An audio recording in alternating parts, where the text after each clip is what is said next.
Headed towards the end of September, and the clock shift is going to be coming up in just about 6 weeks' time. So yeah, the amount of daylight that we're seeing on a daily basis is just getting shorter and shorter. Yeah, it is starting to dwindle, and as we head into the winter months, folks might find themselves just a bit more tired more often. Well, our Megan Selensky, she's joining us live in studio this morning with more from our contributor, Dr. Becky Dawson, on how folks can still get a good night's sleep and feel more rested as we head into these colder months. Good morning, Megan.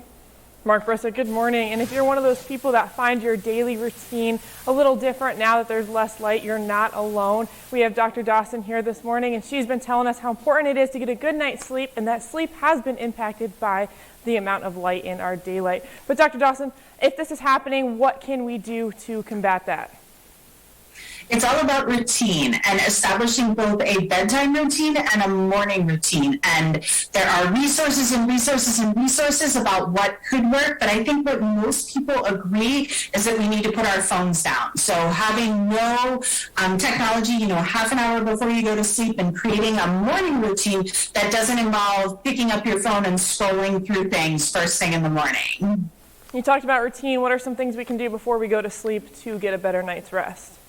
So putting your phone down at least 30 minutes before you go to bed, so no screen time before you go to bed, and then thinking about things that don't involve the visual cues. So maybe it's a warm cup of tea or something that smells good, reading a book, getting into comfortable pajamas, but establishing a routine where you're not relying on the sun to tell you that you're tired, but you're doing other things to trigger your sensors and also calm your body down so you can fall asleep.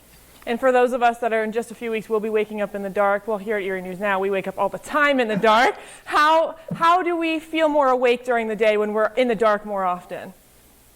So the key is going to be to continue to get about 7 hours of sleep if you're an adult. Our children will need more sleep. So figuring out how to establish a good bedtime, a good wake-up time. And again, the worst thing people can do, according to all the research, is hit that snooze button or scroll through your phone. So establishing a morning routine where you get up and you kind of get into that routine is going to be really, really important, especially as there's more darkness than daylight in the coming months. All right, got it. Put the phone away, get that 7 hours night's sleep. Dr. Dawson, thank you so much for joining us. Live from the studio, Megan Selensky, Erie News Now.